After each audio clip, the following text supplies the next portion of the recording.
बिस्मिल्लाहिर्रहमानिर्रहीम अस्सलाम वालेकुम। Welcome two way of learning.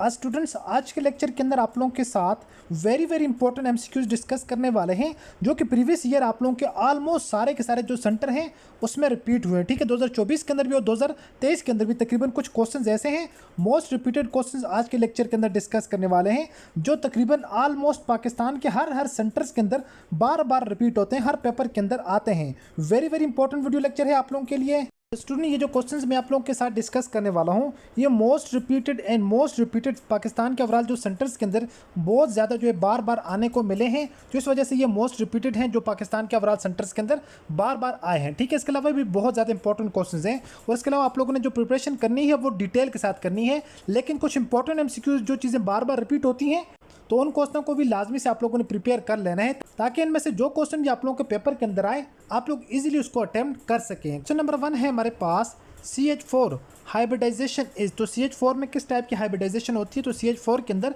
sp3 hybridisation होती है CH4 के अंदर। ठीक है, इसके अलावा आप लोगों को पता होना चाहिए CH3 के अंदर कौन सी हाइब्रिडाइजेशन होती है और जो है वो सिर्फ CH2 के अंदर कौन सी हाइब्रिडाइजेशन पाई जाती है। ठीक है, पेपर के अंदर मोस्ट ऑफ द टाइम ये लाजमी पूछा जाता है, एक क्वेश्चन जो है वो इसके ऊपर लाजमी आता है, किसी भी एलिमेंट की वो पूछी होती है कि इसकी हाइब्रिडाइजेशन क्या है। ठीक है, अगर CH4 मीथेन की बात करें, यहाँ पर मीथेन की जो हाइब्रिडाइजेशन की बॉन्ड एंगल है वो 109.50। ठीक है, 109.5 डिग्री के इसके में क्या होता है, बॉन्ड एंगल होता है। अगर ज्योमेट्री की बात करें तो उसकी ज्योमेट्री कैसी होती है, टेट्राहेड्रल इसकी ज्योमेट्री होती है। ठीक है, नेक्स्ट हमारे पास स्टूडेंट जो क्वेश्चन है जनरल गैस इक्वेशन इज। तो जनरल गैस इक्वेशन क्या है, PV = nRT। तो ये मोस्ट रिपीटेड क्वेश्चन है। ओके, उसके अलावा नेक्स्ट अगर बात करें which type of reaction give phenol.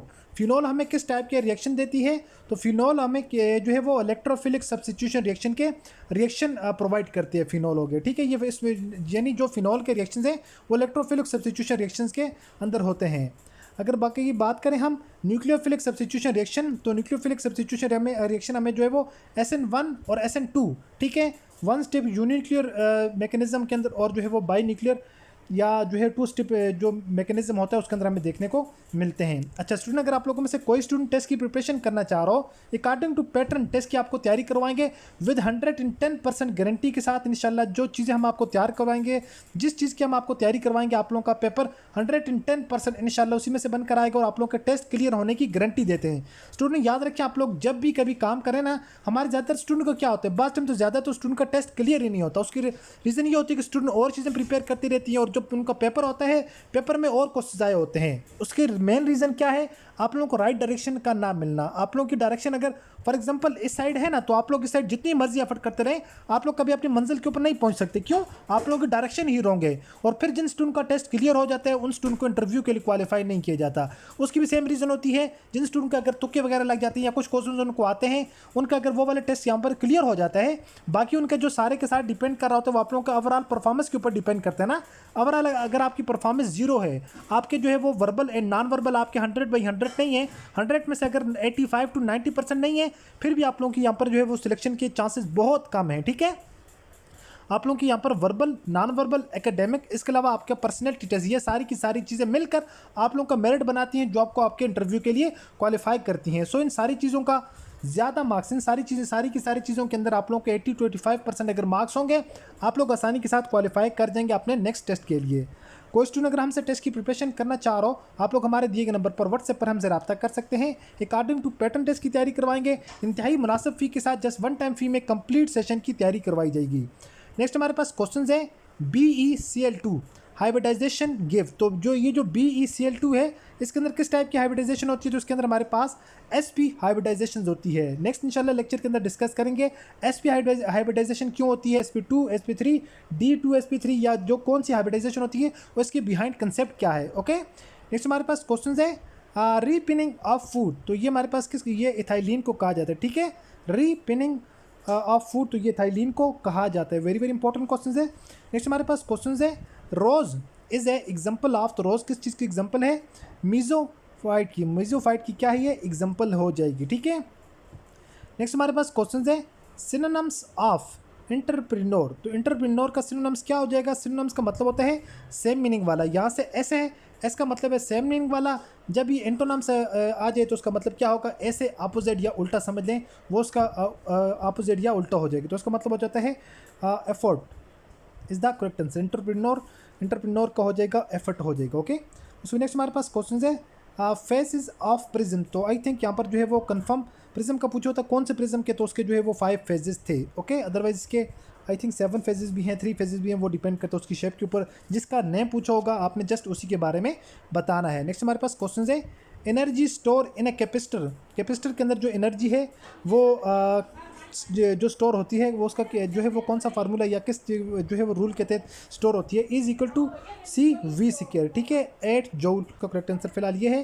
केनाज़ारो reactions, तो जो केनाज़ारो रिएक्शन है तो ये किस तरह से होते हैं, इसमें जो ये जो असल में क्या होता है, ये अल्कोहल प्लस कार्बोक्सिलिक एसिड जो जिस वक्त मिलता है, मिलकर ये क्या बनाते हैं, एल्डिहाइड बनाते हैं, जो कि कहाँ कौन से रिएक्शंस के अंदर आते हैं, केनाज़ारो रिएक्शंस के अंडर आते हैं। ठीक है, नेक्स्ट हमारे पास क्वेश्चन है डिफरेंट इन सीरीज़। ये हमारे पास सीरीज़ हैं A1 B2 C3 D7। तो इनमें सबसे मुख्तलिफ कौन सी है, सबसे मुख्तलिफ D7 हो जाएगा। क्यों, यहाँ पर A को अगर हम बराबर करते हैं A is equal to 1, B को इज इक्वल टू 2, C को हमारे पास 3, D को हमारे पास क्या होना चाहिए, 4 होना चाहिए।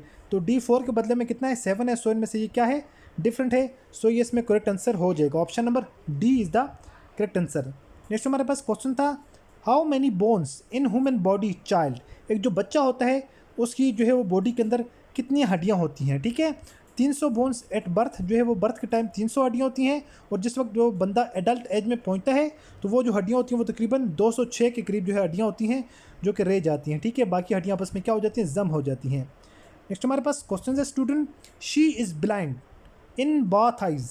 इन बाथ आइज, तो यहाँ पर क्या लग जाएगा, इन बाथ आइज लग जाएगा। ठीक है, ये वाला जो है वो इंग्लिश के जो आप लोगों का पोर्शन है उसमें से क्वेश्चन आया हुआ था। हमारे पास क्वेश्चन है कैरोटिनाइड्स। ये जो कैरोटिनाइड्स हैं इनके अंदर क्या कौन सा प्रोसेस जो नहीं होता, तो आई थिंक इसमें 4 ऑप्शन होते हैं ना, 4 ऑप्शन होते हैं, उसमें ये वाला ऑप्शन करेक्ट आंसर था सिंथेसिस, यानी सिंथेसिस का प्रोसेस वो परफॉर्म नहीं कर सकते। क्या चीज़, कैरोटिनाइड्स। ठीक है, उसके बाद नेक्स्ट हमारे पास क्वेश्चन है अमाइंस फॉर्म। तो अमाइंस किस चीज़ से मिलकर बनते हैं, नाइट्रोबेंजीन से। ठीक है, anilines nitrobenzene, nitrobenzene is the correct answer. Aniline हमारे पास है C6H5NH2। ठीक है, ये NH2 हमारे पास क्या है, अमाइंस ग्रुप हो जाएगा।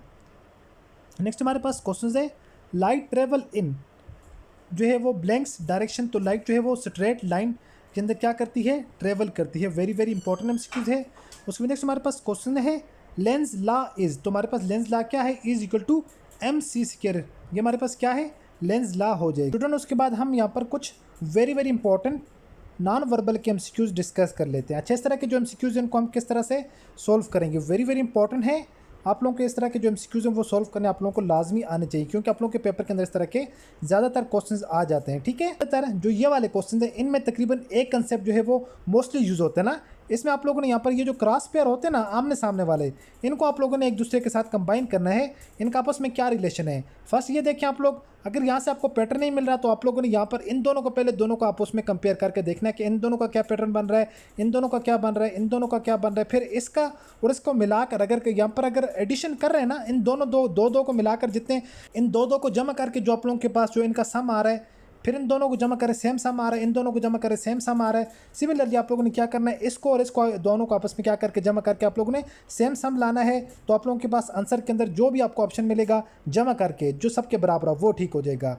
और सेकंड नंबर के ऊपर बास टाइम इस तरह जो है आपस में क्रॉस करके आप लोगों के पास अगर आंसर आ रहा है, फिर आप लोगों ने देखना है क्या वहाँ पर जमा हो रहे हैं, क्या वहाँ पर जो है वो माइनस हो रहे हैं, क्या यहाँ पर जो है वो मल्टीप्लिकेशन हो रही है, एडिशन हो रही है, कुछ भी हो रहा है। ठीक है, बस आप लोगों ने अपने माइंड के अंदर ये चीज़ें रखनी है लाजमी। अगर यहाँ पर हम देखें सिमिलरली हमारे पास एक क्वेश्चन पूछा हुआ है, इस क्वेश्चन को हम किस तरह से सॉल्व करेंगे। सबसे पहले यहाँ पर हम देखते हैं 13 और 8 कितने होते हैं। ठीक है, पहले हम दूसरी तरह देखें 10 और 13 कितने हो जाते हैं। 13 और 10 हमारे पास आ जाएंगे 23, 15 और 4 19, 8 11 और 8 20। का मतलब है यहाँ पर ये पैटर्न हमें इस पैटर्न के साथ नहीं मिल रहा। अब हम सेकंड ऑप्शन के ऊपर आएंगे, इन दोनों को आपस में क्रॉस मल्टीप्लाई या प्लस करके देखते हैं। ठीक है, 13 और 8 हमारे पास हो जाएंगे 21। इस तरह अगर देखते हैं 17 और 4 फिर भी 21 हो रहे हैं। यहाँ पर अगर हम देखें 11 और 10 फिर भी 21 21 हो रहे हैं। फिर हमने यहाँ पर क्या करना है, 15 के साथ कोई ऐसा हमने यहाँ पर डिजिट चूज़ करना है जिनको मिलाकर हमारे पास क्या हो जाए 21 हो जाए। 15 हमारे पास ऑलरेडी है, 6 हम यहाँ पर और ऐड करेंगे तो हमारे पास आंसर क्या आ जाएगा 21 आ जाएगा। होपफुली कि आपको इस क्वेश्चन की समझ आ चुकी होगी। नेक्स्ट क्वेश्चन के ऊपर जाते हैं स्टूडेंट्स। नेक्स्ट हमारे पास क्वेश्चन है अब हमें ये पैटर्न किस तरह से देगा, अब हमें ये जो पैटर्न दे रहा है ये हमें इस तरह से पैटर्न दे रहा है। जिस तरह हम इसको करेंगे 2 का डबल करेंगे, 2 का डबल किए 4, उसमें से हमने क्या ऐड कर दिया 2 का डबल, सबसे पहले 2 का डबल करना है ना, 2 का डबल करेंगे 4, उसमें हम ऐड करेंगे 2, तो हमारे पास क्या बन जाएगा 6। यहाँ तक बात क्लियर हो चुकी। अब यहाँ से 6 का डबल करेंगे, 6 का डबल कितना हो जाएगा 12, उसमें कितने ऐड करेंगे 12 के बाद 3 ऐड करेंगे, सबसे पहले 2 ऐड किया फिर 3 ऐड किया, 12 और 3 कितने आ जाते हैं 15। आई होप कि आपको यहाँ तक बात की समझ आ चुकी होगी। 15 तक बात हो चुकी है। अब 15 का डबल करेंगे, 15 का डबल कितना होता है हमारे पास होता है 30। 30 में हम कितने ऐड करना है, पहले 2 ऐड किए फिर 3 ऐड किया, अब कितने ऐड करने 4 ऐड करने, 30 और 4 हमारे पास कितने हो जाएंगे 34 हो जाएंगे, मीन के 34। आई होप कि आप लोगों को बात की यहाँ तक समझ आ चुकी होगी। ठीक है, अब जो है वो 34 हो चुके हैं। अब 34 का यहाँ पर डबल करना है, 3 और 3 6, 4 और 4 8, यहाँ पर क्या हो चुका है 68 हो चुके हैं ना। 3 का डबल 6, 4 का डबल 8, प्लस कितने यहाँ पर ऐड करना है, पहले में हमने 2 का डबल 4 और बीच पहले 2 ऐड किए फिर 3 ऐड किए फिर हमने 4 ऐड किया, अब हमने कितने ऐड करने 5 यहाँ पर ऐड करना है। ठीक है, 4 के बाद 5 ऐड करेंगे तो 68 और 2 70 और 3 73, मतलब हमारे पास 73 आ चुका है। अब हमने नेक्स्ट को किस तरह सोल्व करना है, सिमिलरली जिस तरह हमारे पास पैटर्न चलता आ रहा है ना, हमने इसी तरह इसको सोल्व करना है। ठीक है, अब हमने क्या करना है 73 का सबसे पहले डबल करना है। ठीक है, 70 और 70 140 और 3 6 146 हो चुके हैं। 146 हमारे पास ये हो चुके हैं। 5 पहले यहाँ पर जो है 2 ऐड किए फिर 3 फिर 4, अब हमने कितने ऐड करने हैं यहाँ पर, सॉरी यहाँ पर 5 भी ऐड हो चुके थे ना, अब हमने यहाँ पर 6 ऐड करने हैं। ठीक है, 44 और 4 50 और 2 52, 152 इज़ द करेक्ट आंसर। मतलब कि क्या क्या किया, सिंपल इज़ दैट, पहले को डबल किया उसमें 2 ऐड कर दिए, दूसरे को डबल फिर उसी का डबल किया 3 ऐड कर दिए, फिर इसका डबल किया 4 ऐड कर दिए, फिर इसका डबल किया 5 ऐड कर दिए, फिर इसका डबल किया उसमें 6 ऐड कर दिए, तो हमारे पास जो फाइनल आंसर आ जाएगा 152 is the correct answer. Next अगर क्वेश्चन की बात करें स्टूडेंट, सिमिलरली क्वेश्चन है, आसान है ये भी। ठीक है, सबसे पहले हम इसको क्रॉस मल्टीप्लाई करके देखते हैं, तो क्रॉस मल्टीप्लाई के अंदर हमें ये आंसर दे रहा है। सबसे पहले अगर 6 को 25 के साथ मल्टीप्लाई करें, 6 दूने 12 6 25 30, मतलब 150 हमारे पास बन रहा है ना 150। अब हम अगर 10 को 15 के साथ मल्टीप्लाई करें फिर भी हमारे पास 150 बन रहा है। अगर 3 को 50 के साथ मल्टीप्लाई करें फिर भी 150 बन रहा है।